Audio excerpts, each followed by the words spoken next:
So I don't have funny punchlines, screenshots, hidden jokes for this video. It's gonna be like off the cuff one. Dude, I am so done with finding out that skateboarders that I looked up to that were super talented, had an influence and impacted me growing up or just in the previous years, that I've known of them, then they go missing for a little bit and they resurface like having experienced like homelessness or like massive financial burden, like selling their like prized possessions just to pay bills. Like it's that bad and it's being normalized. It's no longer unusual to hear these stories. People working 3 freaking jobs just to skateboard on the weekends or something like that. It's now normal. Like skateboarding has to be one of the few sports where there is no middle ground.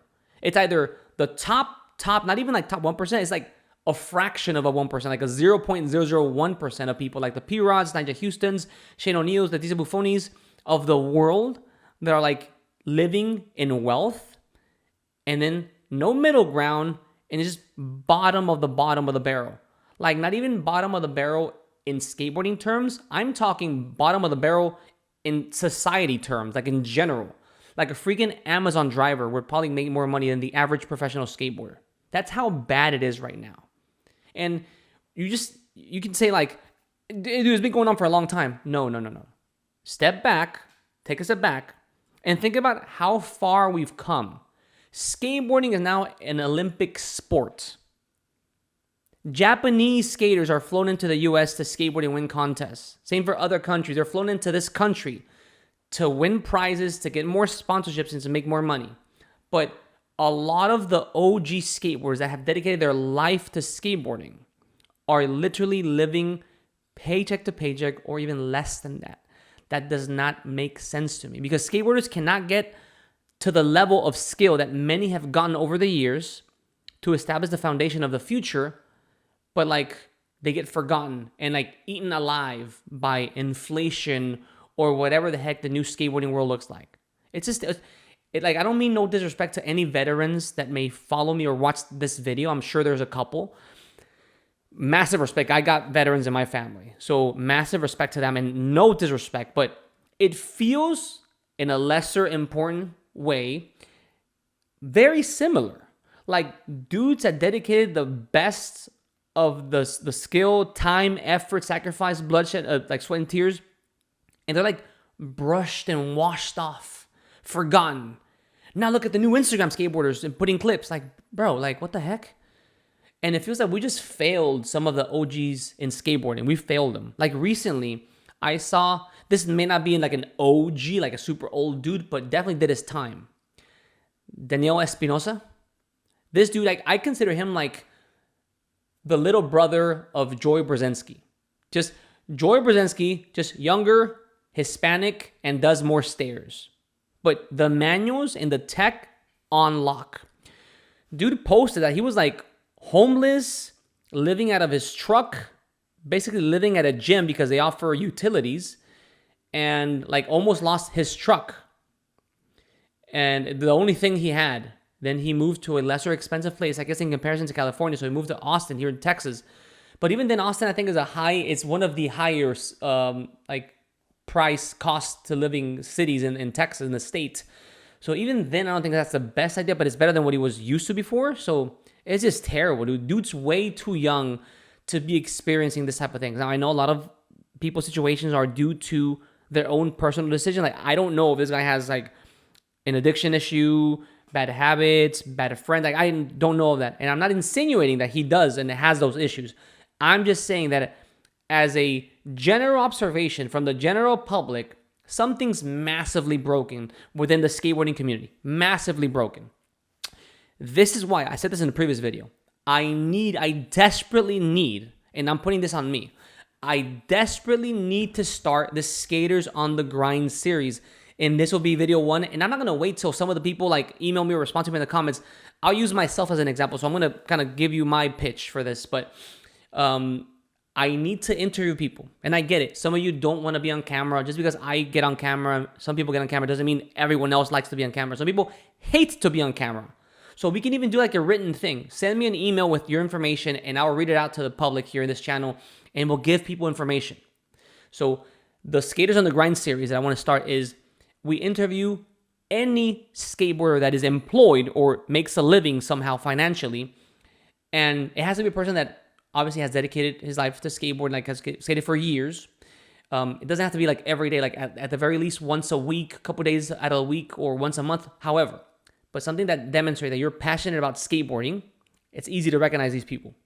It's a very small community, but that has a job. And it doesn't have to be like a freaking lawyer or a doctor, dude. It can be any job. A delivery man, a carpenter, a mechanic, a car wash person. And I want to kind of have an interview with you. It could be a Zoom, Teams meeting, or just type in your information and send it to me. State how long you've been skateboarding, what your profession is, like your 9 to 5. If you feel comfortable doing this, how much money you make, if you're comfortable. You can give me a ballpark estimate. It doesn't have to be exact amount. I don't have to see your W-2. Just give me a ballpark estimate.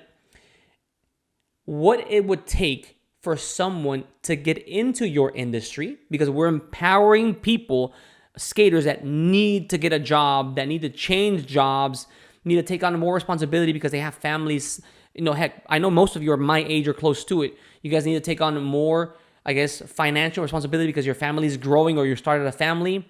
I need these key data points so I can share them to the audiences. And then part of this could be like you're also willing to chat with a couple of you guys. Like, yeah, man, I live in this area. Let's say, for example, somebody lives in California. I live in California, and this is my zip code. We hire mechanics every now and then. We hire apprentices like every now and then. Like anybody that wants like an internship type of situation, let me know. We can train you. Like anything that could help the larger audience, please, bro. Please. A lot of you guys out there, and there's no shame in doing Uber or DoorDash, none of that stuff. No shame at all. But some of you guys are looking, and you guys expressed this to me, are looking to kind of get a little bit more serious on the workforce side, like a little bit more corporate thing, a little more stable thing, not driving around the city all day long, which again, there's nothing wrong with that. Some of you actually make good money doing that. So respect. But some of you have expressed that intent. They want that. So I just want to be able to funnel this information. Just funnel it. So that's my plan. That's my objective here. Here's my take, okay? I'm going to give you mine as the first interviewed person here. So, skate informant. My name is actually Raul. Oh, what a surprise. Hispanic name. So I am in my late 30s. So I'm not gonna say I'm just a young dude that just started in the work field. I've been working for a minute, okay, since I was 18. However, I don't have a college degree. I did go to college. I did not graduate. Dropped out. I don't have a college degree.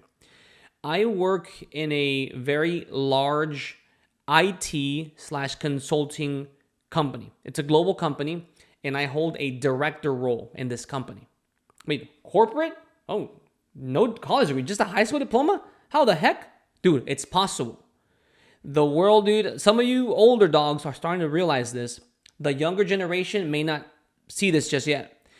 A lot of this college buffoonery, you got to go to school for a bachelor's, a master's, like that's the only way to kind of climb up the ladder, is incorrect. It's a lie. It's false. Companies value knowledge, yes. The ability to solve problems, yes. And if you don't have a college degree, I would venture off and say that you're likely going to be even more appealing to a company if you possess the knowledge, the positive attitude. That's a massive one when I hire people. And if you don't have a college degree, that almost makes you even more appealing because that means that the company can lowball you. And in an economy that everything sucks, everything's too expensive, people are getting laid off left and right due to AI, or just like they're running on skeleton crews, companies are looking to pay the least amount of money to people. So guess what? If you have knowledge, the right attitude, and a decent amount of experience versus somebody with the same thing, but he has a master's degree, the employer thinks that the person with the master's degree is going to demand a lot more money. And maybe at one point that was a plus. Right now, it's not, bro. It is absolutely not. They're going to try to lowball you. You're going to go with this guy. If you have the right attitude and knowledge, perhaps a certification here and there. So let me say how I got into this where I'm at right now. So I started off by just working in a freaking conveyor belt, putting cell phones in a box. At one point, I worked for a cell phone repair place, but I had zero experience, so they hired me to do an extremely mechanical, like repetitive job. Phone, box, scan it, next. Phone, box, scan it, blah, blah, blah. All day long for 8 hours straight. Then I realized that if you have a good attitude, I was 18 at the time, and if you get along with the managers well, be respectful but crack a joke here and there. They ask for overtime stay. I don't have nowhere to go. I'm 18, bro. I don't have a family. I was a kid, but I realized my freaking eyes open like, wait a second, there is such thing as getting on the good side of people, of leadership, become a favorite. Like I know, like in school, like, oh, you're the teacher's pet. Like, dude, the workforce, you're out there to make money, not friends. You're out there to get something done, not to be accepted by others. Leave that attitude in high school. Leave that attitude for the unemployed crew. You're there to make money. So I'm like, heck yeah, I get preferential treatment? Heck yes. So I played that. I played into that role. And then next thing you know, hey Raul, because these were repaired cell phones. It was a cell phone repair facility. So next thing you know, one of the managers approaches me almost jokingly, says like, hey, he told me that I reminded him of his son. Hey, we're growing. We're going to hire some technicians. We have a lot of time right now. We have budget. Would you like to get trained to repair cell phones? I had just graduated high school. And why is this opportunity coming to me? Because I just get along with people and don't get in trouble and just do my job and shut up and go home? Yeah, I'd be interested. But what if I fail? Don't worry. If you fail, I'll take your money away and put you back to putting phones in a box. Nothing to lose, bro. Let's do it. That was my first introduction to IT, because you're opening up phones, you read schematics, you get a solder gun, a magnifying glass, you solder chips. They explain to you what each chip soldered on the board does, what a resistor is, where the batteries go, everything. And that's how I started into IT. Next thing you know, I get bored of that. I want to go into computers. These are cell phones, but they're not computers. I want to go into computers. There was a help desk opening, just all day long on the phone. Cell phone. Hey, how can I help you? What's your issue? I already know how to fix electronics. These are just bigger cell phones, computers, keyboards, screens, internet. So I get a shot at a level 1 help desk place through a contracting company. No experience. No degree, just experience in fixing things. That's all they need, and have a good attitude. Talk to people, smile while you're on the phone with them. That happened. Same thing. You get along with people. People tend to gravitate towards people that have good attitudes because you're pleasant to be around. So, hey, would you like to be a level 2 technician? Sure. There goes another bump. Same thing. Did that for a year or two. Hey, we have an opening. We need a supervisor over this group of people? Yes. First management job at like 24 years old. From there, hey, the manager's leaving. You want to give it a shot? I applied. Sure. Boom, this thing. And then just like that, dude. All my life, I never got a degree. And I am now a director at a very large global IT company. So for any of you that want to get into, this is two lessons from my Skaters on the Grind story. Because this allowed me to skateboard wonderfully. Never had a reservation for buying a deck if I broke it, for buying new shoes. It funded my skateboarding so well, so comfortably. And whatever to do like goofy things like buy my friends skateboards, buy my friends shoes, just get fun stuff like that. It was so pleasant. I have a very dear relationship with skateboarding growing up because of this, because of my financial thing being like kind of like set up or being decent at an early pace. And I, again, not like a show off. I'm just trying to give as much info as I can to you guys as possible, because some of you guys may be interested in doing this. I crossed over to the 6-figure salary range in 2019. In 2019, I crossed over to 6-figure salary, and I've gone up since then because I've moved jobs, etc., and gotten promotions. So 6 figures, no degree, in the corporate, heavy, global environment. Okay, so 2 big takeaways for you guys. Number 1, if you want to get into IT, you don't need a degree. Heck, you don't need even certifications. The cheat code to get into technology, into IT support, is simple. It's a help desk. You have to start at a level 1 help desk role. Yes, it's boring. It sucks picking up phones or responding to emails all day long with dumb people that don't have to turn on their computers, turn them off, restart their machines, etc. But you require no degree. Just customer service experience, any level of customer service experience, and have a pleasant personality and customer oriented. That's it. 1, that's how you get into it. And 2, if you want to move up, that will take years, unfortunately. That does take years, but you can accelerate that. Once you're in IT, look at certifications. The most popular ones that are universally respected are the... Oh, you thought I would forget about this. You're wrong. Okay, here we go. What was the trick number 20? The 20th trick that Paul Rodriguez did on his forecast video. P-Rod's part, the 20th trick. Let me be very clear. I will not accept any edited answers, any edited comments. It has to be unedited. Let's be fair. The first unedited comment that gets the 20th trick right in P-Rod's forecast will get the next board. Good luck. A plus, network plus, security plus. These are like the gateway entry level certs that will be respected by employers and that will get you like a decent, not the best, but a very decent salary to start. No degree necessary. That's how you do it, guys. If you have any specific questions or follow-ups, tell me, comment on this video, ask me directly. I will try to answer every single question. If you live in Texas, this company is so large that I can potentially see if there's any kind of openings. If you have some kind of IT experience, that'll be a massive help. If you have zero IT experience, perhaps my company won't be the best place to you, but I can orient you and give you recommendations on what certs to look for depending on what you want to do.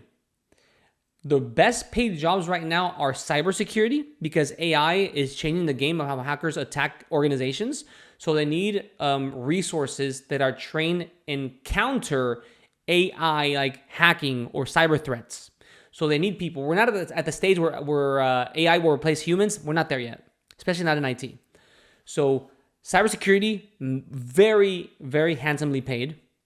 But if you have zero IT experience, go help desk with an A+ certification or just good customer service, and that's it. You can get in. So anyways, guys, that's it. Long-winded, no script, no nothing, just off the cuff, off the top. Trying to help you guys, anyone. If I help just one person, at least give you advice and orient you, I'd be so happy. This video would serve its purpose. So guys, if you want to help out the community by sharing your current employment type and how you got in there and what you make a product. Oh, I didn't say that. I'm in the, you got an idea. I'm in the deeper 6 figures now. Started in 2019 in 6 figures and I'm gone deeper in there. That's all I'm going to say about that, but just to get an idea. If you want to share your story, your salary, your how to get in there, tips and advice for that type of job, please either let me know you want to be on video or just type it out. Email me, skateinformant@gmail.com, and I will read it out loud in the next video. Guys, thank you so much for watching. I hope it really helps some of you out there. Take care.